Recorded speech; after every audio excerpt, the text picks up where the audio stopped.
बिस्मिल्लाहिर्रहमानिर्रहीम।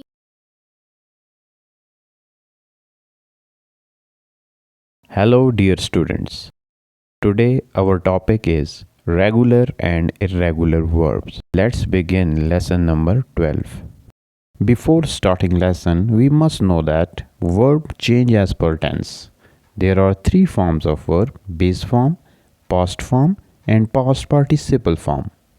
For example, play, played, played. Play is base form, played is past form and played is past participle form.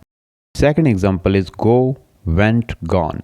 Go is base form, went is past form and gone is past participle form. First example को गौर से देखें. Play base form है. Play के साथ हमने ED का इजाफा किया है और उसकी पास्ट फॉर्म बना दी है. इसी तरह पास्ट पार्टिसिपल फॉर्म में भी हमने प्ले के साथ ईडी लगाया है. जो प्ले हमारे पास बेस फॉर्म थी, ईडी का इजाफा करके पास्ट पार्टिसिपल फॉर्म बना दी है. जब भी हम प्ले बेस फॉर्म के साथ ईडी का इजाफा करके पास्ट फॉर्म और पास्ट पार्टिसिपल फॉर्म बनाएंगे तो ऐसे वर्ब्स को हम रेगुलर वर्ब्स कहेंगे. सेकंड एग्जांपल में देखें गो, वेंट, गॉन. यहाँ हमारे पास तीनों फॉर्म्स एक दूसरे से डिफरेंट हैं. ऐसे वर्ब्स को हम इरेगुलर वर्ब्स कहेंगे. Verb based on formation of past and past participle form divided into two parts, regular verb and irregular verb. Let's look how regular and irregular verb forms. Regular verb follows fixed pattern. On the other hand, all the irregular verbs do not follow any fixed pattern. In regular verbs, past and past participle forms are formed by adding d, ed or ied. This is specific pattern for formation of past and past participle form. Irregular verbs cannot form by adding any specific pattern like d, ed or ied. चलें अब इन दोनों verbs को अलग अलग समझने की कोशिश करते हैं. First we have regular verb. Regular verbs are verbs whose simple past and past participle forms are formed by adding the suffix ed, d और IED.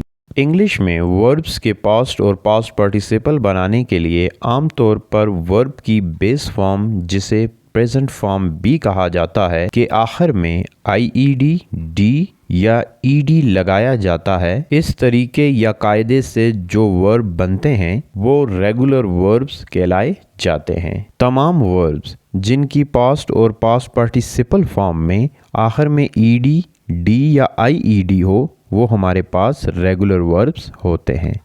अब हम अलग अलग देखेंगे वो कौन से वर्ब्स हैं जिनकी पास्ट और पास्ट पार्टिसिपल फॉर्म्स में ED, D और IED लगता है. Most regular verbs are formed by adding ed at the end of base form. For example, work, worked, worked. यहाँ हमने वर्क के साथ ed लगा के पास्ट और पास्ट पार्टिसिपल फॉर्म बनाई है. Play, played, played. यहाँ भी हमने प्ले के साथ ed लगाया है और उसकी पास्ट और पास्ट पार्टिसिपल फॉर्म बनाई है. Push, pushed, pushed. यहाँ पुश के साथ ed का इजाफा किया गया है पास्ट और पास्ट पार्टिसिपल फॉर्म बनाने के लिए. तमाम वर्ब जिनके पास्ट और पास्ट पार्टिसिपल फॉर्म में ed आ जाए वो रेगुलर वर्ब्स होते हैं. चलें वो वर्ब्स देखते हैं जिनकी बेस फॉर्म के आखिर में सिर्फ डी लगाया जाता है पास्ट और पास्ट पार्टिसिपल फॉर्म बनाने के लिए. Adding D to base form. Verbs end with E. जिन वर्ब की बेस फॉर्म के आखिर में ई आए उनके साथ हम डी का इजाफा करेंगे पास्ट और पास्ट पार्टिसिपल फॉर्म बनाने के लिए. फॉर एग्जाम्पल, जैसे हमारे पास वर्ब है लाइक. लाइक के आखिर में ई आता है, यहाँ हम डी ऐड करके पास्ट और पास्ट पार्टिसिपल फॉर्म बना रहे हैं. इसी तरह agree, agreed, agreed. Die, died, died.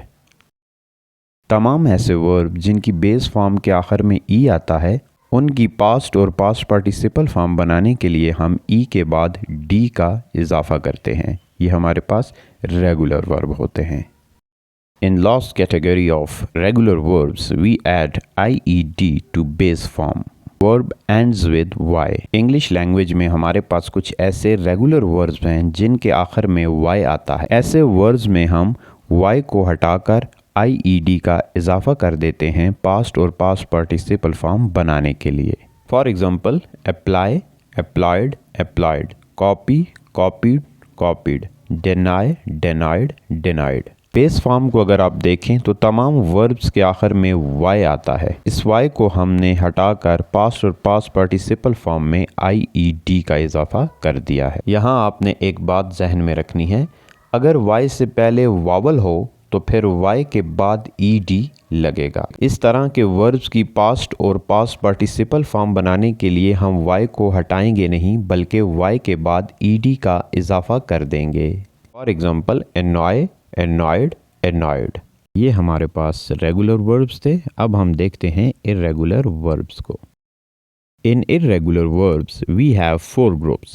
Group 1, all 3 verbs form are same. Irregular verbs में अगर हम group 1 की बात करें तो यहाँ हमें तीनों forms एक जैसी मिलेंगी।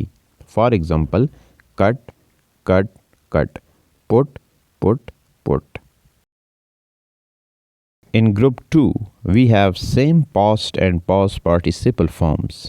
तमाम पास्ट और पास्ट पार्टिसिपल फॉर्म्स हमारे पास एक जैसी होंगी। For example think, thought, thought, buy, bought, bought. In group 3 we have same based and past participle form. Group 3 में इरेगुलर वर्ब्स की बेस फॉर्म और पास्ट पार्टिसिपल फॉर्म एक जैसी होगी और पास्ट फॉर्म डिफरेंट होगी। For example come, came, come, run, ran, run. Group 3 में base form और पास्ट पार्टिसिपल फॉर्म एक जैसी हैं। In group 4 we have all 3 forms are different. Group 4 में वर्ब की तीनों फॉर्म्स एक दूसरे से डिफरेंट होंगी। For example go, went, gone, eat, ate, eaten. Thanks for watching. I hope you have understood about regular and irregular verbs. If you have any question about regular and irregular verbs, you can ask me in comment section. You all are requested to subscribe my channel and press bell icon for notifications of latest videos.